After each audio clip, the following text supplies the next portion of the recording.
J.K. Rowling, Kanye West, Johnny Depp, Monteiro Lobato. Toda essa galera aí foi cancelada. Mas todos eles fizeram coisas importantes. Que tiveram grande influência nas nossas vidas, na nossa formação, na nossa cultura, blá blá blá blá blá blá blá blá blá. O que a gente faz com essas obras? Dá pra consumir elas sem lembrar quem fez? Dá pra separar o artista da obra? Vamos começar.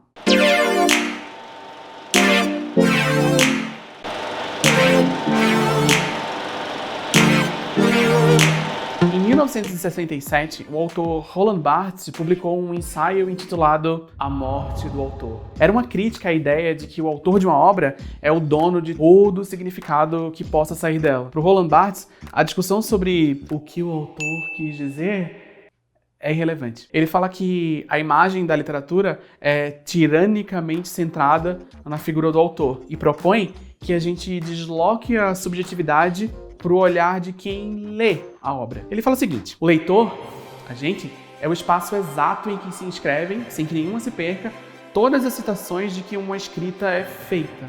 A unidade de um texto não está na sua origem, mas no seu destino. Então é o seguinte, não adianta nada perguntar pro Van Gogh o que ele estava tentando dizer quando ele pintou a Noite Estrelada, até porque ele já morreu. Mas mesmo se ele estivesse vivo, fique na sua. Quem dá sentido a tudo isso aqui não é o autor, somos nós. Lindo o céu de Glória do Goitá, Pernambuco. 2 anos depois, um outro francês dramático chamado Michel Foucault expandiu as ideias de Barthes. Em O que é um autor, ele fala que a obra, que antes tinha o dever de dar imortalidade ao seu autor, agora possui o direito de matar, de ser a assassina do seu autor. Meu filho, se acalme. Quando você tira 90% do drama dessa frase, o que o Foucault está tentando dizer é que a obra vale, ou deveria valer, por si só, independente de quem pintou, ou quem escreveu, ou quem tweetou. Luciana de Menes, o que foi que você quis dizer aqui, hein? Não importa. E é engraçado, né, que o Foucault pensava isso, porque será mesmo que todo e qualquer texto tem igualmente a mesma chance de se tornar imortal? De ser lido, relido e tido por referências por séculos e séculos pela frente? Será mesmo, Michele? O problema dessa questão aí da morte do autor é que essa linha de pensamento parte da ideia de que é possível pegar um livro do Harry Potter, por exemplo, e colocar ele dentro de uma caixa selada a vácuo, isolada do universo. E nenhum texto existe isolado do resto do mundo. E o autor de uma obra, mesmo depois de morto, ainda faz parte disso tudo aí que a gente está chamando de resto do mundo. Então, quando a gente questiona se é possível separar o artista da obra, a pergunta, na verdade, é um pouquinho maior que essa. Será que dá para separar uma obra do resto do mundo? Será que eu, um ser inteligente e racional, consigo olhar para uma obra de arte sem essa distração horrorosa chamada sentimento? Subjetividade? Será que é possível analisar uma obra objetivamente? Não. Tchau. Brincadeira.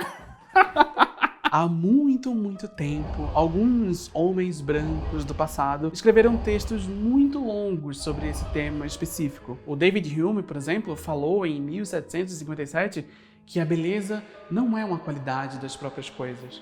Ela existe apenas no espírito que as contempla. E cada espírito percebe uma beleza diferente. Bonito isso, né? Esse menino tem uma cabeça. Mais de um século depois, o filósofo Immanuel Kant disse que... Ele falou muitas coisas, mas de acordo com outras pessoas que realmente entenderam o que ele disse, dá pra resumir mais ou menos assim. Não dá pra provar por A mais B que algo é belo, mas eu consigo convencer você de que o certo é concordar comigo. Eu acho isso aqui bonito. E você devia achar também, por causa disso, disso e disso. É basicamente o raciocínio por trás de qualquer crítica de arte até hoje. Mas tem um fato bem importante sobre David Hume e Kant que eu não mencionei ainda. É que os dois eram... como é que chama mesmo? Racistas. Vários filósofos iluministas ajudaram a difundir as ideias de hierarquia racial que deram base científica ao colonialismo e à escravidão. O próprio Kant escreveu coisas do tipo: a humanidade alcança sua maior perfeição na raça dos brancos. Os índios amarelos possuem talento escasso. O David Hume, por sua vez, escreveu que tendo a suspeitar que os negros e todas as outras espécies de homens, em geral, sejam naturalmente inferiores aos brancos. Tipo, ok, né? Com essas informações aí em mente, é claro que nada do que Kant ou David Hume falaram sobre o tema desse vídeo aqui importa, porque o iluminismo em si foi cancelado. Eu cancelei, tá? Mas é claro que toda vez que esse assunto surge, aparece o capitão relativismo falando que mas todo mundo era racista no século XVIII, você está tirando as citações do contexto. e eu estou sim. Mas deixa eu falar um pouquinho sobre contexto.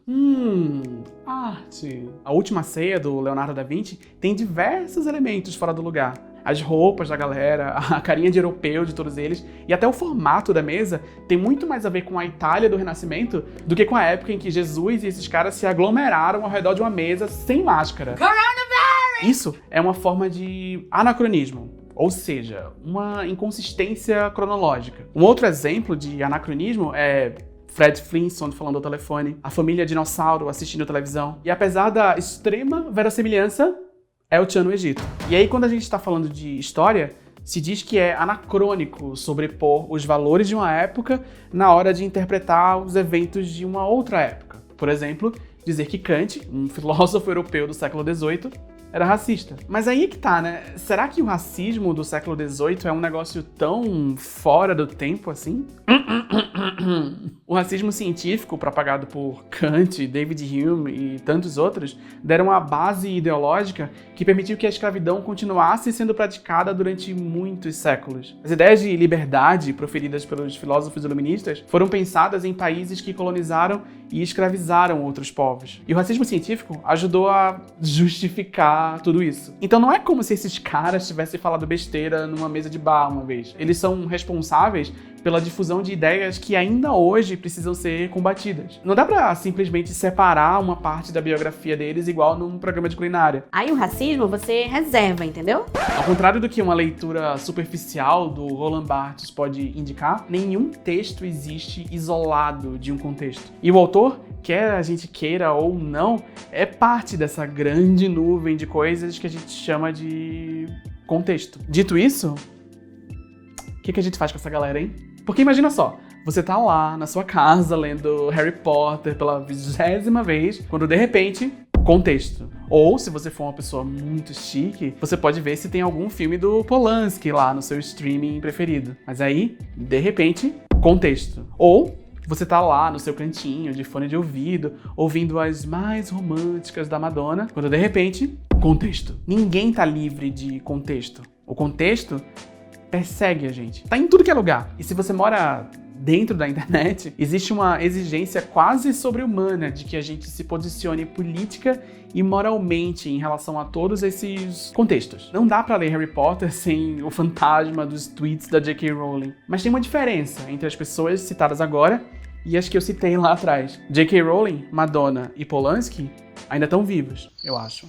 Se você não concorda com as opiniões da J.K. Rowling, você pode, sei lá, individualmente parar de comprar os livros dela. Ou você pode tentar cobrar uma atitude de quem financia os filmes dela. Se uma pessoa tá viva, em tese, ela ainda pode ser cobrada por suas atitudes e opiniões questionáveis. Em tese. Mas e uma pessoa que morreu há muitas décadas, há muitos séculos? Como que a gente mede o impacto de Kant, David Hume e Monteiro Lobato na nossa sociedade hoje? E o que a gente faz com o confuso legado que eles deixaram? Nenhum deles está aqui para responder pelas ideias equivocadas que eles espalharam no mundo. Mas sabe quem está aqui agora? Todos nós. Se bem que a gente está todo mundo sozinho, né? Isolado. Sem comer sem cortar o cabelo. Mas eu queria resgatar a citação do Roland Barthes lá do início do vídeo. Leitor é o espaço exato em que se escrevem, sem que nenhuma se perca, todas as citações de que uma escrita é feita. A unidade de um texto não está na sua origem, mas no seu destino.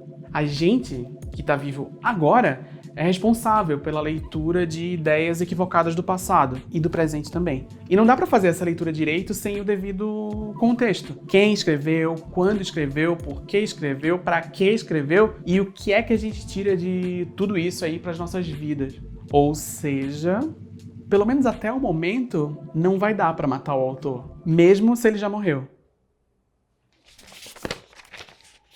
Droga.